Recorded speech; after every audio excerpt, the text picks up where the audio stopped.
We're going to be covering Impossible Burger with some frequency here on Natural News and my new upcoming show, Food Forensics. Now, Impossible Burger, it's a very interesting story. This is, of course, a vegetarian burger that's intended to replace animal meat burgers. And it's positioned as something that's really eco-friendly and really progressive and really clean. So, of course, it's fascinating that I think most people buying the Impossible Burger really have no clue what's in it. Same way people who take vaccines have no clue what's in vaccines. And if you even talk about the ingredients of a vaccine, you are censored off every online platform. How dare you talk about what's in these things you're supposed to inject into your children? You should never know what's in them. Well, I come from the point of view as a food scientist that it's actually really important to know what's in things. That's why I wrote the book Food Forensics, which became a #1 best-selling science book on Amazon.com. That's why I'm running a new show, or producing it. It's called Food Forensics. It'll be at foodforensics.com. We're building out the new set right now. So what's in the Impossible Burger? Well, here's what's cool about that. The Impossible Burger Company doesn't hide what's in it. They just openly talk about what's in it on their website. Basically, the Impossible Burger is a genetically modified soy burger using soy that's sprayed with glyphosate, cancer-causing weed killer. That's mostly what it is. Now, McDonald's has been making Impossible soy burgers for decades. There's nothing new about that. What's new from the Impossible Burger Company is that they have created genetically engineered yeast to generate a molecule called a heme molecule. It's kind of like hemoglobin. It's, of course, a big component of human blood, but it's the plant version of it, specifically the legume version of hemoglobin, which is pronounced something like leg hemoglobin. And this molecule is kind of blood-like in color. It's red, kind of bloodish, because, hemoglobin is, of course, responsible for the red color in blood. And it makes these soy burgers look and perhaps taste a little bit more like a animal meat burger.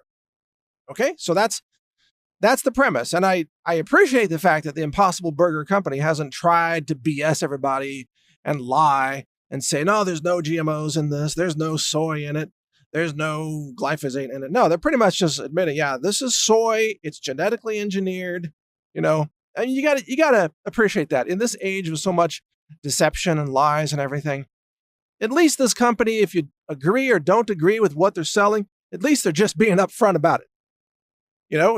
If you think that eating genetically modified glyphosate sprayed soy burgers is good for the planet, and you want to live in that delusional bubble, go ahead. Eat the Impossible Burger. But you see, what I'm going to be doing, and I don't have like a pre-assigned bias against Impossible Burger.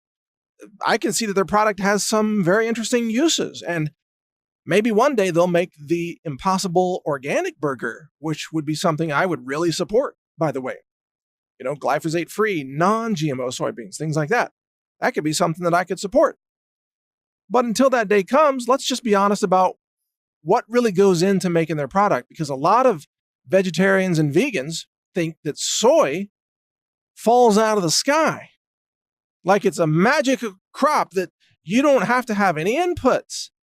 And these vegans and vegetarians, they never think about the tractors burning diesel fuel that are growing the soy crops. I mean, you have to plow the fields, you have to plant the fields, you have to harvest the fields, you got to spray the fields. How do you think this is accomplished? Well, it's accomplished by burning fossil fuels in farming equipment. Now, a lot of people don't think about that because, Ocasio-Cortez is out there saying that all diesel engines have to be banned within 12 years or the world will come to an end.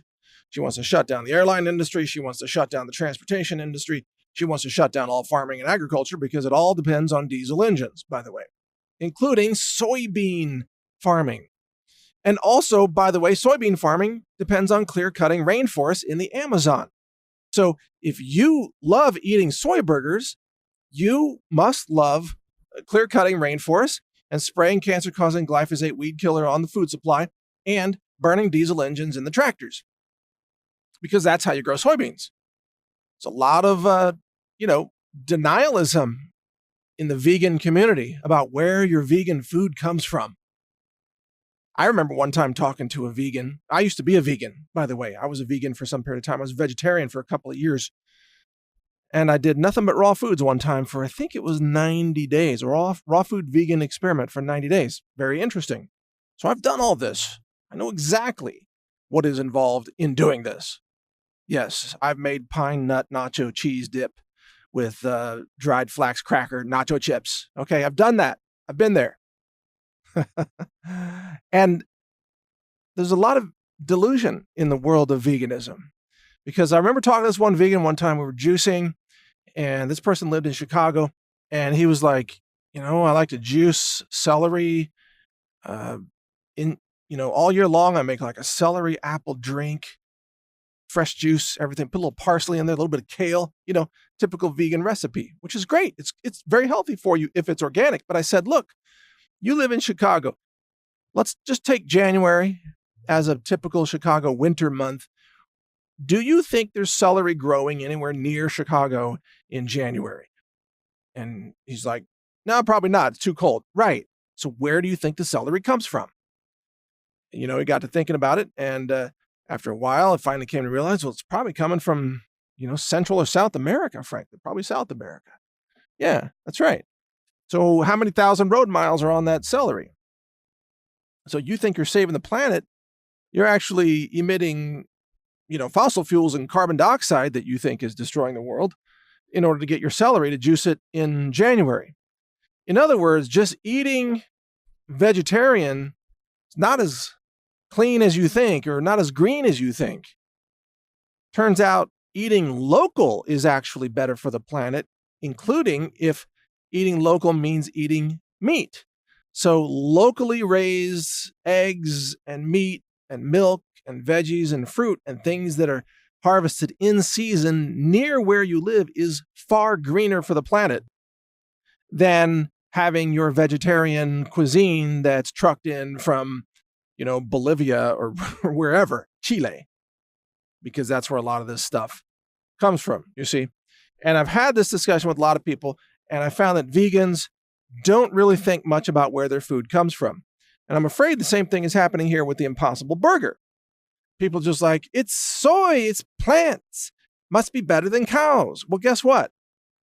I live in Central Texas, and I see cows all the time. I have never seen a farmer putting diesel fuel in a cow. That's because cows go gather food without using fossil fuels. Did you know that? It's amazing.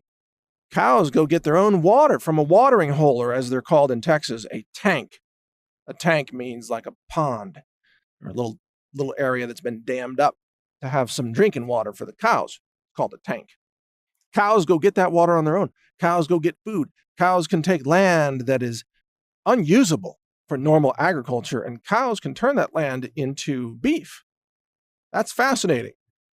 There are cows all over Nevada, for example, on farms that you could never grow soybeans on, but yet they produce beef patties and they don't use any diesel fuel to do it. How is that possible? Because cows use essentially solar energy, in the sense that solar energy grows the plants and the plants power the cows to go out and get more plants and get the water and do the things they need to do to grow more cows. Now, in all of this, by the way, just so I'm clear, I'm not in any way supporting the CAFO, animal cruelty, cow factory, farming operations. I've been opposed to that my whole life. But free-range cows, local free-range cows, that's a very different story. And I'm going to cover this in more detail in the future, but I want you to start thinking about, where do soybeans come from and what inputs are required to produce soybeans? Because you'll find it's fossil fuels. And also, by the way, the Impossible Burger is made with a hidden form of MSG called yeast extract. So there's not only GMOs and probably some glyphosate in there, soybeans, which means a lot of fossil fuels went into that burger, but there's also a hidden form of MSG. So I don't know about you, but I think it's greener to eat a local real beef hamburger than have an impossible genetically modified glyphosate contaminated soybean MSG burger imported from 3,000 miles away, grown on a farm with fossil fuel tractors and clear cutting of the rainforests. But that's just me.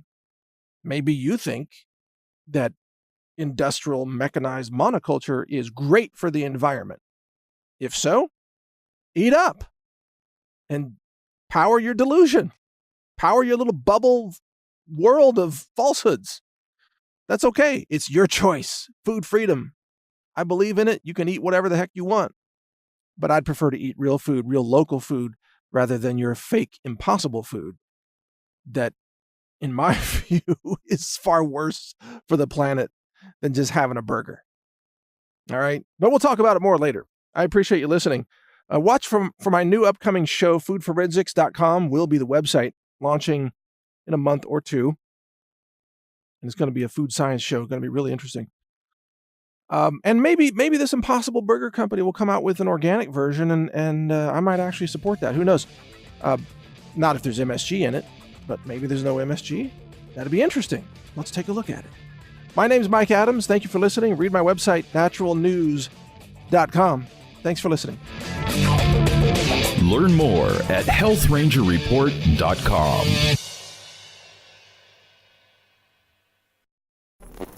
Thank you for watching. If you want to support our mission, visit us at healthrangerstore.com for the world's largest selection of lab-verified superfood and nutritional products for healthy living. It's at healthrangerstore.com.